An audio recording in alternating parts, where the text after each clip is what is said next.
He's like, yep, speak to this guy, speak to that guy. Hey, how we doing? Welcome to another episode of Life Matters. A little bit of a different setting. We're in Hyde Park, not too far from Portobello, Kensington and Chelsea, but we have a very dear friend of mine, Mr. Ben, who I go back, 30 years maybe. Somebody that I've admired from afar and up close and personal.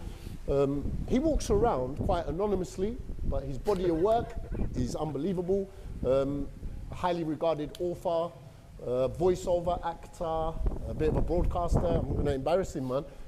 He's got his fingers in a lot of pies, but it's his writing that really gets our attention. Me working in schools and so on, I kind of want to tap into, what inspired Ben for his writing and, just where it all started and what he's got coming up and so on. Ben, thank you for giving us this time, man. I know you're not a man that likes to put yourself out there. Pleasure. But your bodywork deserves, and our friendship deserves a little get together. So yeah, man, why Hyde Park? So,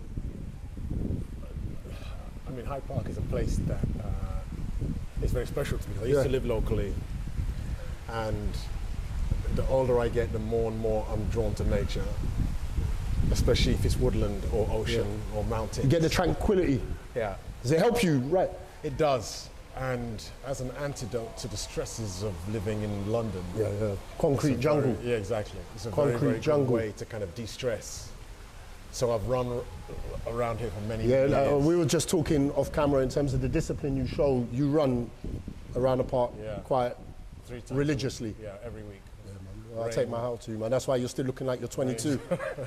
Like I said, me and Ben go back 30 odd years, man, and he hasn't aged one bit. I'm out here looking like, Ben gives people a complex. Ben, where did it start, man? Honestly, I'm not just giving you lip service. Like, your writing and your body of work is inspirational. Where did the writing influence come from? Did you always want to be a writer? No. And actually still, that's not, for me, that's not, there was no goal to be that. What I felt within me was a kind of drive to be creative in some way. Yeah. Were you an architect before you were a writer? I studied architecture for 7 years. So for me, it was always just about how can I have an outlet for the creativity? And that creativity was physical, sports. Yeah. Football is a creative sport. Yeah. Architecture was creative. So for me, the writing was just an extension of all those things. It's expressing creative things. Was that prominent in your household growing up? Were you influenced by people? Was Dad a writer? I read somewhere along the lines. Yeah, he was. I mean, he didn't do much of it when he was here because he came from Nigeria in the 60s. Yeah. But when you're around the culture of creativity at home, then that's one of the drivers. Yeah. Because if you're seeing it at home, then that's a big influence. And so when it comes to writing, they say that the best way to get kids to read books is just to have books in the house. Yeah, be there, just in the background. So not even reading the books, just to have them there. That environment is kind of what pulls people into doing it. So, especially in this day and age where everything is digital. Yeah. Your first kind of body of work was a book called Black Beauty. What was that about? Like, I know it was about image. I mean, what I was interested in there was about the way in which different groups of people had been discriminated against in society based on what they look like. What you were highlighting then 25 years ago, if you were to kind of explore writing that book now, is it very different? I think if I was writing it now, I'd be probably a lot more expansive about the subject matter. I mean, in the original book, I was talking about the experiences of black people in Britain and America. Yeah. Whereas now I have a much more holistic perspective, and I would probably have opened it up to the experiences of all people of colour. That's a win. After Black Beauty, the real, for me, Ben, and I think I knew you at the time, the book that was wow to us, and me and my family, you know, my brothers, I was telling Rash, Ben's out there working with Pele, man, wow. You know how football is important to me in my life as a tool. Basically, every friendship I've got has come from the game, I reckon. How on earth did you get involved in writing a book about Pele and actually spending time with him out in Brazil? Yeah. Brazil and here, yeah. And here. Yeah. See how he smiled when he was recollecting that golden moment. That's right. It's a golden moment. It was a golden moment. How long did you spend in his company? Not very long, because I mean, you know, the guy is in demand still. Yeah, yeah. God rest his soul, by the way. Who grew up playing football with rolled up bits of newspaper, who didn't even have football boots. That's the epitome of I can be anything. That's right. To play with carrier bags, oranges and so on, and then to end up being, I think at one stage, on par with Muhammad Ali, about you could drop Pele anywhere in the world and they'd know him, whether it was a village in Morocco, up in the mountains or wherever, man. Fantastic story. What a fantastic book you created, because it's not a book really. I'm not being fair by calling it a book. It's like I don't know, how can we define it? It's a pictorial it's like a tribute. Yeah, that's right. It's a photo. It's like a king-sized photo biographical. How many were produced? Portrait. We did 1,000 of them. Just 1,000. Limited edition. Limited edition. They're kind of like this. I was about to say they're about that big, man. You have to crank the pages to get them open. That's it was amazing, because it was the ultimate archival record of the man's life. Well, we used pictures that had never been published before. We gathered all the best text together and just made it like an amazing souvenir piece. What's your takeaway from that body of work? I mean, my personal takeaway was... I feel your pride just from your facial expressions, man. My personal takeaway was, it's possible for people to come from nowhere and make it. Yeah. If they're talented and they're dedicated and they're ready to put in the work. And that, if you're from an ethnic group that is subject to discrimination, or if you're a female who's subject to discrimination, knowing that there are stories out there of people who've come from nothing. Broken barriers. And broken barriers. Those are the most inspirational stories, because the odds are against those people making it. So in his day... Pioneer. Yeah, we didn't have the line through for football that you have now. Yeah. Where if you're talented, scouts are looking for you. Oh, it's everywhere now, man. The scouts so here. The help you've got is different now. In those days, that wasn't there. So the odds on him rising up to become the world's greatest footballer, beginning in the World Cup at the age of 15. Yeah, insane. Which you just shouldn't be possible. I don't think I would have held it together if I had met him like you did. Jaw-dropping. Yeah, it really is. Be playing the World Cup finals at 15 years old. Yeah, how good you had to be in those days. Yeah. When the game was a lot more physical than it is now. Butchery, man. In those days, red cards were hardly ever violence on the pitch. And you could just kick people. Was he embracing of the work that was being done by you guys? He was, because nobody had ever done anything that was looking at the whole story in that detail. Yeah. So this was not a normal biography where you just put together a few of the pictures and like a normal way. Like you were working for a book publishing firm. That's right, yeah. And they were doing a project. Yeah. It was destiny that one of the first jobs there was Pele, man. Yeah. What was your face when they said, "Oh, this is what we're planning"? Well, I mean, I couldn't believe it, because it was the company's first project. Yeah. So they had only just started out when I arrived there, when they employed me. So it was their first book. And so when I heard that it was on him, I was like, wow, that's amazing. That's right up my street. If you could produce that type of book, we'll call it a tribute, about anybody, I suppose Pele might have been in your top 10, but say if I was to say, right, Ben, you know what? No restrictions. I want what you've just done with the Pele book. Anybody you want, who would it be and why? Wow. Yeah. That is really I thought about this. Really, really good question. Yeah, I thought about this. I think I'd love to be able to do one on a few people together. Wow, pull okay. A few stories together. Maybe is that short? Did he get out of that question? Yeah. Right, who would be on that table? Maybe put a few of them together. Who would be on that table? Would Pele have been one of them? Yeah. Yeah. Because the reason I say it'd be good with a few people is because what's often useful is to compare and contrast the stories of how people came through. Yeah. So, for example, I was into Anthony Joshua the other day, and he's a Nigerian guy, similar background to me. And you think, okay, so that's a guy who went from street fighting. I'm surprised by that. And then ended up in boxing. So for me... You hold him in good esteem, like you, yeah? I do, but it's more about the stories. Yeah, the story. Fact, weirdly, it's not really about necessarily what they achieve. No, it's where they've come from. It's about where they've come from, because actually what's important is the idea that you can make it to there. What happens when you're then there is up to you. But it's like you can climb the ladder. That's why I'm talking to you. Yeah, that's what people want. That's what. Yeah, but that's why I'm talking to you, because you're evidence of that. No matter where we come from, we're both children of immigrant parents, and you've demonstrated what fascinates you about that chat with Joshua and so on, and hence why I'm talking to you about, yeah, you've opened doors, you've opened barriers, you've shown others, maybe without being conscious about it. So I get that, I 100% get that. But I'm surprised at AJ being a modern kind of guy. I don't know, man, maybe I thought you would have been a bit more Muhammad Ali, Nelson Mandela maybe? Yeah.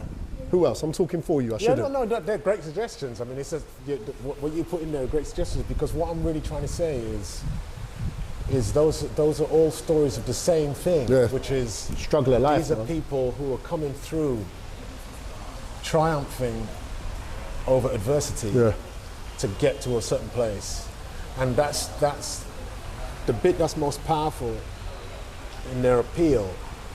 Is the journey upward. 100%. It's not when they're there, because then it's just repeating the triumphs. But it's the how did you get to? How did you get there? Is the thing that is most useful for people, so that they can believe that, oh, maybe I can do it. Maybe I can get there. Yeah, because I'm from that background. 1,000,000%. Maybe I could do it.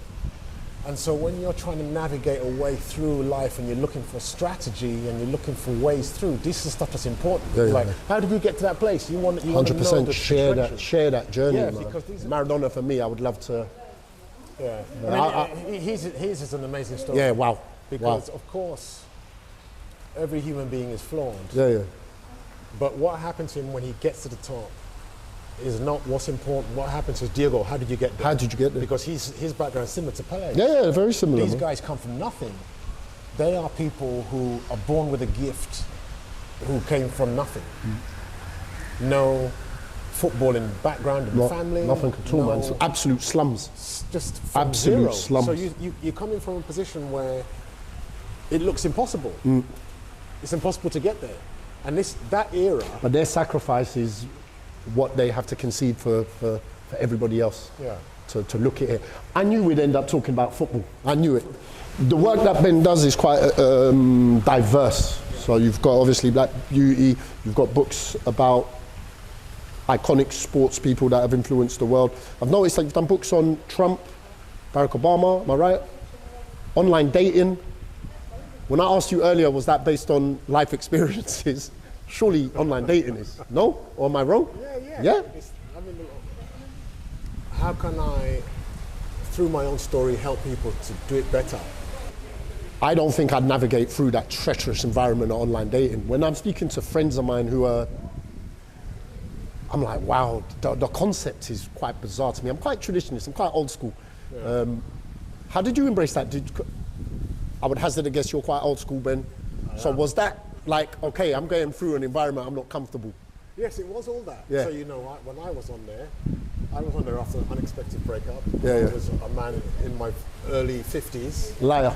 And it was a completely different landscape to when I was single before that, when you spoke to people in the normal way socially, and then it happened that way, and then you go out with somebody for 10 years, and you come out of that, and the whole world has changed. Yeah.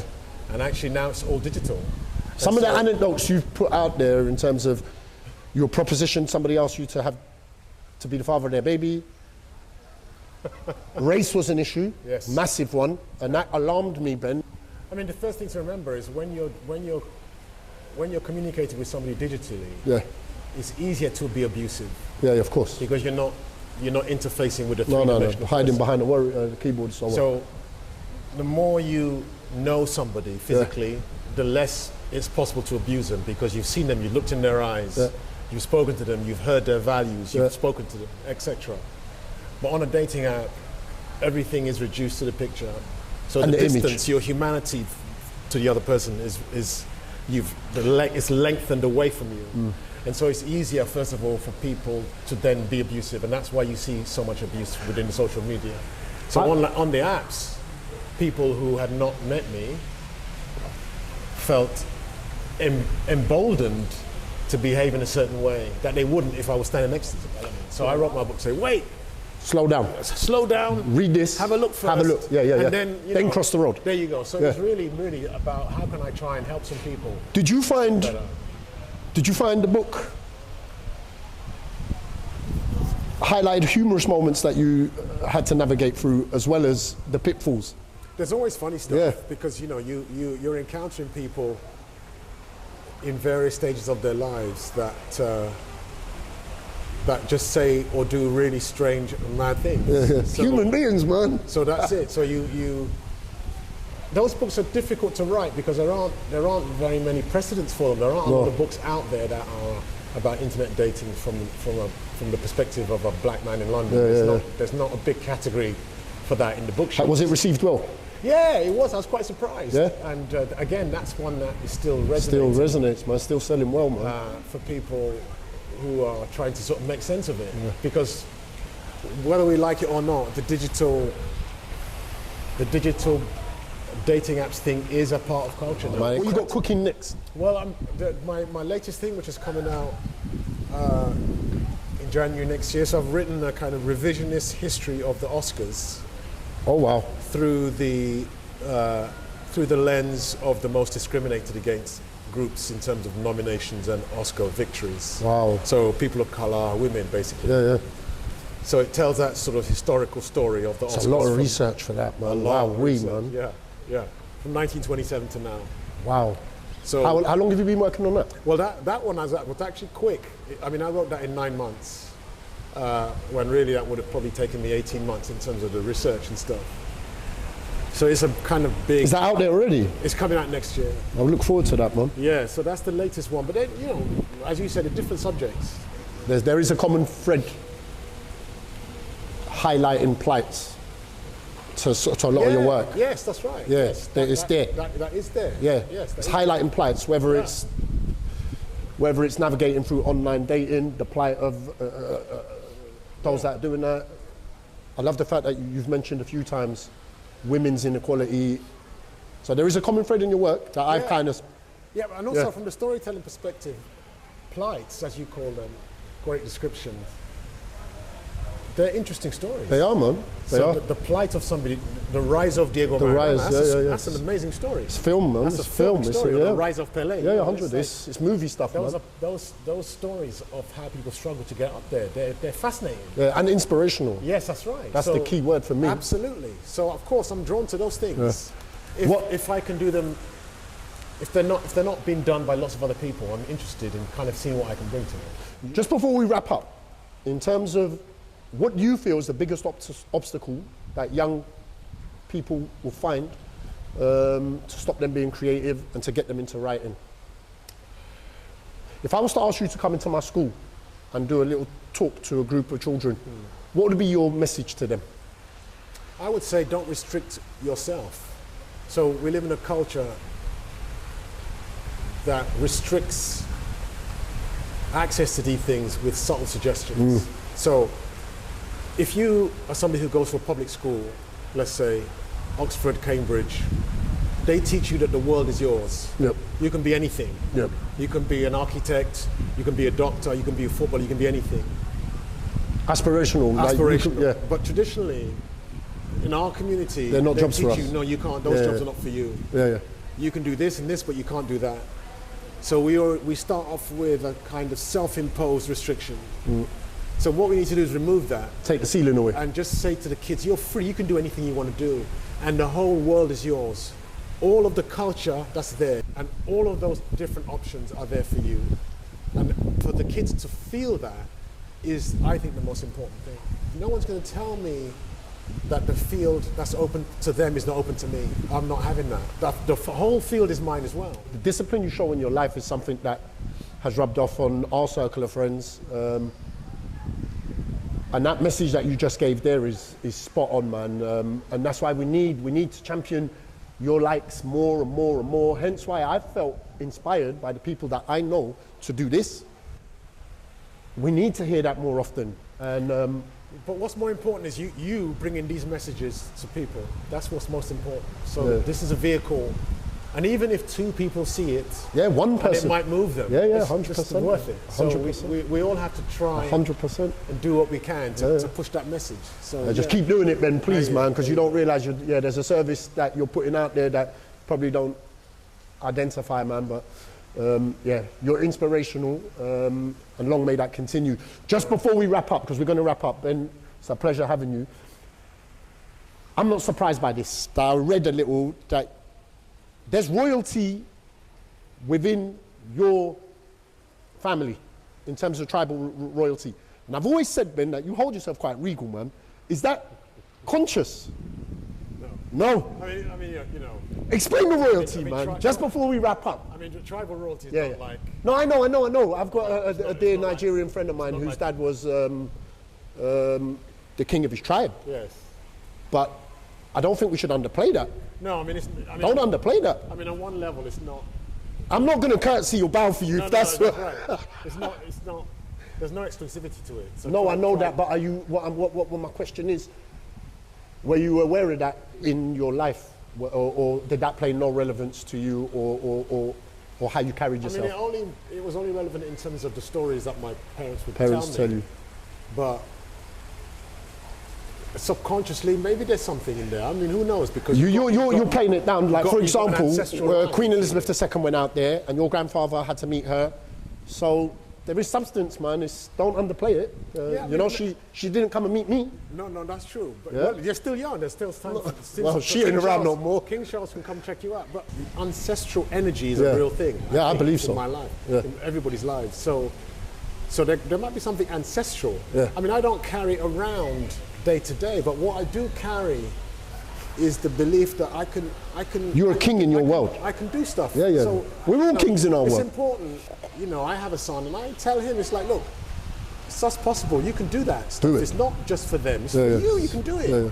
And so I try and carry that myself in what I do, and I try and teach it to my son and the people in the family. Like, look, you can do it. The world is there. Yeah, the world is yours. There's racism, but you can do it. Yeah, you can do it. Don't let the condition stop you. Don't let nothing stop you. You can do it. So that's the message, is don't let the culture tell you can't do it. Just make your move, work hard, do your study, and go for it. Try it. The world is yours, man. The world is yours. Yeah. We're going to put a link down to Ben's page, where it's got body of work. You guys definitely need to check out the Pele. Ben's going to send us some shots so the Pele book open up and so on. We're going to get that out and about. But yeah, man, because Ben walks around kind of anonymously, check out the work, because the work speaks for itself, man. There's a body of work. There's something for everybody. Check it out, man. We're indebted. Ben's a good friend of mine. It's been a pleasure having you here. Sorry if I've taken up a little bit of your time, man, but it's a story worth telling, man. Thanks, Hans. My pleasure, man. Big Ben, yeah? Big Ben. Captain Ben. Captain Ben. Easy. Should we do some kick-ups? Can Ben still do kick-ups? No, probably not. Come on.